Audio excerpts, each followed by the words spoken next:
Hello students, कैसे हैं आप सब। मैं रीना अपने YouTube channel commerce study capsule में आप सबका स्वागत करती हूँ। बच्चों देखो, लास्ट वीडियो हमने कहाँ कंप्लीट की थी, अपने प्रॉफिट एंड लॉस के एक प्रैक्टिकल क्वेश्चन के साथ हमने कंप्लीट किया था। आज हम करने वाले हैं उसी का नेक्स्ट टॉपिक, बैलेंस शीट। क्योंकि मैंने आपको क्या बताया था कि जब हम फाइनल अकाउंट प्रिपेयर करते हैं तो फाइनल अकाउंट पे हमारी तीन चीजें प्रिपेयर की जाती हैं: trading account, profit and loss account and balance sheet. ठीक है, तो आज हम उसकी लास्ट वीडियो यानी बैलेंस शीट हम बनाने वाले हैं। बैलेंस शीट क्या होता है? आपने देखा ट्रेडिंग अकाउंट होता है, प्रॉफिट एंड लॉस वो भी अकाउंट होता है, लेकिन बैलेंस शीट आपका अकाउंट नहीं होता है। क्यों भाई? क्योंकि ट्रेडिंग अकाउंट और प्रॉफिट एंड लॉस अकाउंट दोनों में हम डेबिट साइड को डेबिट एंड क्रेडिट को क्रेडिट के नाम से शो करते थे। जितने भी रिसिप्ट होती थी वो हमारे, जितने भी एक्सपेंसेस होते थे वो हमारे डेबिट साइड दिखाए जाते थे, जितने भी इनकम्स होते थे वो हमारी क्रेडिट साइड दिखाई जाती थी और उनका हम बैलेंस निकालते थे। उसमें हमारी बैलेंसिंग फिगर होती थी, अकाउंट ट्रांसफर किए जाते थे। लेकिन यहाँ पर बैलेंस शीट हमारा अकाउंट नहीं है, बैलेंस शीट हमारा एक स्टेटमेंट है। क्योंकि यहाँ पर हमारा कोई भी चीज डेबिट या क्रेडिट में नहीं लिखी जाती है। लेफ्ट साइड जो है हमारी वो लायबिलिटी कही जाती है, राइट साइड हमारी एसेट कही जाती है। या मतलब इसीलिए हम ये कह सकते हैं कि इसको हम अकाउंट नहीं कहते हैं। ठीक है, अब देखो, balance sheet is a statement prepare with a view of measure the exact financial position of a business. भाई जो आपका बिजनेसमैन है उसने नेट प्रॉफिट फाइंड आउट किया। जिस तरीके से उसके अंदर जो जानने की इच्छा है कि मेरे बिजनेस का नेट प्रॉफिट कितना हो रहा है या नेट लॉस कितना हो रहा है, वो फाइंड आउट करने के बाद उसको ये पता होना चाहिए कि उसके बिजनेस की फाइनेंशियल पोजीशन क्या है। अब बिजनेस की फाइनेंशियल पोजीशन पता करने के लिए वो एक स्टेटमेंट तैयार करता है जिसको हम बैलेंस शीट कहते हैं, जो कि एक फिक्स डेट पर बनाया जाता है। यानी उस फिक्स डेट पर, जिस डेट पर आप अपनी बैलेंस शीट प्रिपेयर कर रहे हैं, उस डेट पर आपके बिजनेस की फाइनेंशियल पोजीशन क्या है। ठीक है, तो अब इसमें हम इंपोर्टेंस क्या है, फाइनेंशियल पोजीशन की जरूरत क्या है? It shows the true financial position of your business. Business की फाइनेंशियल पोजीशन, बिल्कुल सही फाइनेंशियल पोजीशन फाइंड आउट करने के लिए हम बैलेंस शीट प्रिपेयर करते हैं। और ये हमारी हेल्प करती है, हमारी सभी जितने भी एसेट्स और जितनी भी लायबिलिटीज हम अपनी बैलेंस शीट में इंक्लूड करते हैं, उन सब को डिटरमाइन करने के लिए, उन सब का नेचर फाइंड आउट करने के लिए हम बैलेंस शीट प्रिपेयर करते हैं। उसके बाद हमारे बिजनेस में कितना कैपिटल की पोजीशन है, यानी हम कितना कैपिटल लाए थे और आज की डेट पे आपके कैपिटल की पोजीशन क्या है। ठीक है, वो सारी चीजें भी हम अपनी बैलेंस शीट से ही पता करते हैं। ठीक है, और सबसे दूसरी चीज, हमारी बैलेंस शीट से ही पता चलता है कि आपकी फर्म अभी तक सॉल्वेंट है या इंसॉल्वेंट है। कैसे पता करोगे कि आपकी फर्म सॉल्वेंट है या कैसे पता करोगे कि आपकी फर्म इंसॉल्वेंट है? अगर आपके जो टोटल एसेट्स हैं, टोटल एसेट्स आपकी एक्सीड हैं आपकी लायबिलिटी से, इसका मतलब क्या है? आपकी फर्म सॉल्वेंट है। अगर आपकी टोटल एसेट्स, इसी का अपोजिट अगर आप देखते हो, अगर आपकी जो एसेट्स हैं वो कम है आपकी लायबिलिटी से, इट मींस आपकी जो फर्म है वो इनसॉल्वेंट है। क्लियर? ठीक है, यहां पर भी आप, मैं इस तरह से लिख देती हूं कि टोटल एसेट्स, जो एसेट्स हैं आपकी, अगर वो ज्यादा है आपकी लायबिलिटी से, इसका मतलब आपकी जो फर्म है वो सॉल्वेंट है। अगर आपकी एसेट्स आपकी लायबिलिटी से कम है तो इसका मतलब आपकी फर्म इंसॉल्वेंट है। यानी आपकी फर्म के अंदर इतनी कैपेबिलिटी नहीं है कि आप अपनी लायबिलिटीज को पे कर पाए, तो वहां पर आपकी फर्म को इंसॉल्वेंट डिक्लेयर कर दिया जाता है। ठीक है, अब ये चीज क्लियर हो गई। अब हम देखते हैं कि बैलेंस शीट में हम क्या क्या चीजें देखते हैं। बैलेंस शीट सबसे मेन पार्ट जो मैं आपको बता रही हूँ कि बैलेंस शीट एक स्टेटमेंट है, ये कोई अकाउंट्स नहीं है। बैलेंस शीट आपके फाइनल अकाउंट का ही एक बहुत ही इंपॉर्टेंट पार्ट कही जाती है।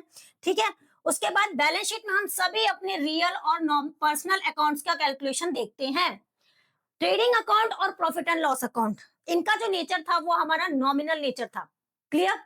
नॉमिनल नेचर मतलब जितने भी एक्सपेंसेस, जितने भी इनकम्स होते थे वो सब हमारे नॉमिनल अकाउंट्स में डाले जाते थे, यानी प्रॉफिट एंड लॉस अकाउंट्स में और ट्रेडिंग अकाउंट में मेंशन किए जाते थे।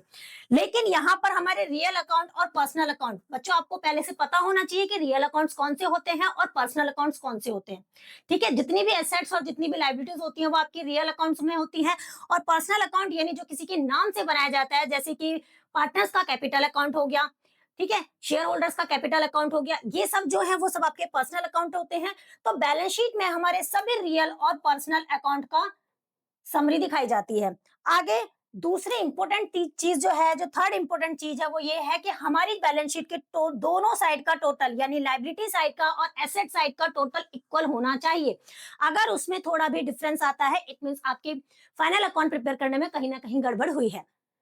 ठीक है, आगे देखते हैं। It is a prepare on a particular date, not for a fix time. मतलब एक पर्टिकुलर डेट पर ये प्रिपेयर की जाती है, किसी फिक्स टाइम पर नहीं कि आपको इस फिक्स टाइम पर इसको प्रिपेयर करना ही करना है, कंपलसरी है, नहीं।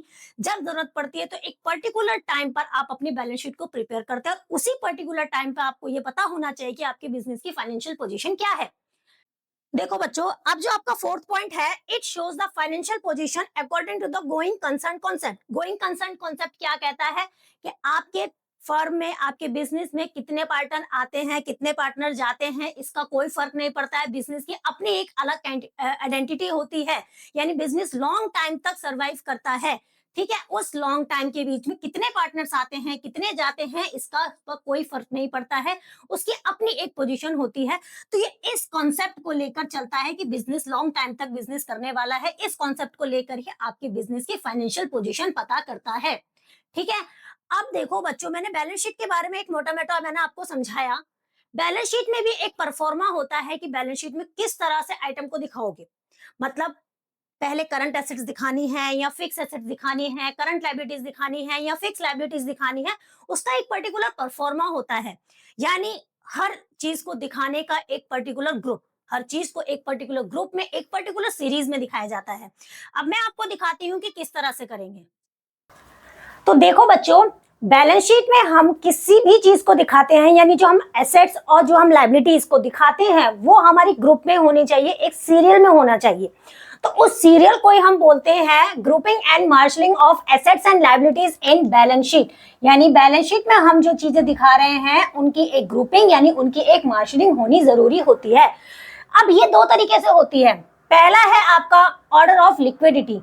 ऑर्डर ऑफ लिक्विडिटी का मतलब क्या है? लिक्विडिटी मतलब आप किसी भी चीज को कितनी जल्दी कैश में कन्वर्ट करते हो, उसके अकॉर्डिंग आपको बैलेंस शीट में अपनी आइटम्स को दिखाना है।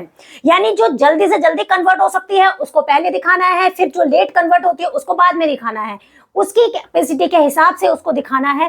तो सबसे पहले आप क्या दिखाते हो? एसेट साइड पर जब आप आते हो तो सबसे पहले आप अपनी करंट एसेट दिखाते हो, क्योंकि इन्हीं को आप सबसे पहले कैश में कन्वर्ट कर सकते हो जल्दी से जल्दी।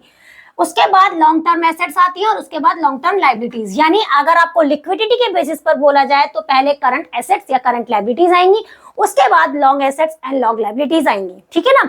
तो इसी तरीके से लायबिलिटी साइड में भी शो किया जाएगा। पहले करंट एसेट शो करेंगे, उसके बाद फिक्स लायबिलिटी शो करेंगे, उसके बाद रिजर्व एंड उसके बाद हमारा कैपिटल शो किया जाता है। ठीक है, इस तरीके के परफॉर्मा में ही हम अपनी बैलेंस शीट को प्रिपेयर करते हैं अगर आपको लिक्विडिटी बेस पर बोला जाता है तो। उसी का अपोजिट अगर हम देखते हैं तो इन ऑर्डर ऑफ परफॉर्मेंस, परमेंसिस का मतलब क्या होता है कि इसका अपोजिट, यानी जिस एसेट्स को आप जितना ज्यादा लॉन्ग टाइम तक रखते हो उसको पहले दिखाओ, और जो करंट लिक्विडिटी, जो करंट लायबिलिटीज होती है, करंट एसेट्स होती हैं, उनको आप लास्ट में दिखाओ। तो इस परफॉर्मा के बेस पर हम किस तरीके से शो करते हैं? सबसे पहले हमारी लॉन्ग टर्म लायबिलिटी आती है, उसके बाद करंट लायबिलिटी आती है, उसके बाद कंटिंजेंट लायबिलिटीज। बच्चों, कंटिंजेंट लायबिलिटीज क्या होती है? करंट लायबिलिटीज आपको पता है, कितनी जल्दी आप उसकी पेमेंट कर देते हो कैश से या बैंक से, वो करंट लायबिलिटीज होती है। लॉन्ग टर्म लायबिलिटीज, जो आपने लॉन्ग टाइम के लिए अपनी लायबिलिटीज रखी हैं। उसके बाद आपकी कंटिंजेंट लायबिलिटी, ये होती क्या है कंटिंजेंट लायबिलिटी? ये डिपेंड करता है कि आपके फ्यूचर में ये लायबिलिटी हो भी सकती है और ये लायबिलिटी नहीं भी हो सकती है। जैसे सपोज दैट मुझ पर कोई केस चल रहा था प्रॉपर्टी का, मैं अगर वो केस जीत जाती हूं, मतलब अगर मुझे उसकी पेमेंट करनी थी, कोई प्रॉपर्टी थी जिसकी मुझे पेमेंट करनी थी, मैं उसकी पेमेंट नहीं करना चाहती थी, दूसरे पर्सन ने मुझ पर केस कर दिया। ठीक है, अब केस करने के बाद क्या हुआ? मेरा कोर्ट में केस चलता रहा।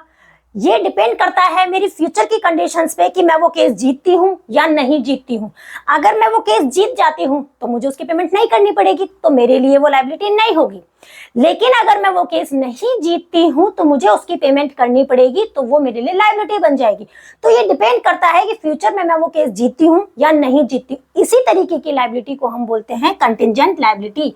ठीक है, इसको हम अपनी बैलेंस शीट में कभी भी शो नहीं करते हैं। बच्चों याद रखिएगा, कंटिंजेंट लायबिलिटीज हम अपनी बैलेंस शीट में शो नहीं करते हैं, हम इसे बैलेंस शीट के नीचे की साइड फुट नोट में इसको प्रिपेयर करके दिखाते हैं। ठीक है, इसको हम नीचे एक नोट की तरह शो करते हैं। आगे इधर की साइड आते हैं हम, एसेट साइड। एसेट साइड हमारा कौन सा चल रहा था? परफॉर्मेंस बेसिस पर चल रहा था, जिसमें हमारी लॉन्ग टर्म एसेट्स जो हैं वो पहले आएंगी, फिर करंट एसेट्स आएंगी, उसके बाद लिक्विड एसेट्स। करंट एसेट्स और लिक्विड एसेट, करंट एसेट्स होती हैं जो कि 1 ईयर के अंदर अंदर आप कैश में कन्वर्ट कर देते हो।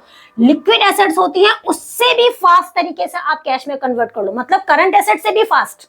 ठीक है, उसके बाद आते हैं आपके फिक्टिशियस एसेट्स। फिक्टिशियस एसेट्स कौन से होते हैं? जैसे कि आपके प्रीलिमिनरी एक्सपेंसेस हो जाते हैं, आपके प्रॉफिट एंड लॉस का क्रेडिट बैलेंस हो जाता है, रिजर्व हो जाते हैं, एडवर्टाइजमेंट एक्सपेंसेस जो आपने राइट ऑफ करी, गुडविल है जो आपने राइट ऑफ करी, इस तरीके के जो एक्सपेंसेस हैं वो हमारे फिक्टिशियस एसेट्स कहे जाते हैं।